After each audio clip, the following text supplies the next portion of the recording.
कौन? तुम? मैं बच्चा तुम्हारा शोहर कहाँ है, बच्चा कहाँ है? वो कामों की है। वो गांव के नाम बुड्ढू है। अच्छा, बंदा क्या करता है, बट बंदे का क्या नाम है? शकील। क्या काम करता है?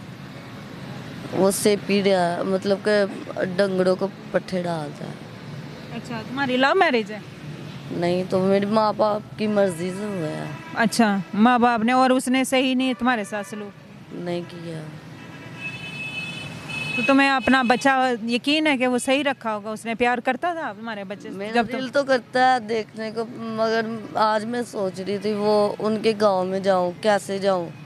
गई नहीं हो अभी तक, 1.5 साल हो नहीं, मेरा दिल कह रहा था मैं जाऊं, लेकिन मेरे पास किराया नहीं था। गया। अच्छा, कितना किराया लगता है? जी हाँ, कामों की काम, पता नहीं। वो बुर्का वगैरह पहन के जाके देखो तो सही, वो ही मैं अपना कह मुंह रही छुपा थी। के जाके देखो तुम्हारा बच्चा किस हाल में है। हम समझ सकते हैं एक माँ के लिए अपनी औलाद की तड़प, 1.5 साल हो गए तुमने अपना बच्चा नहीं देखा।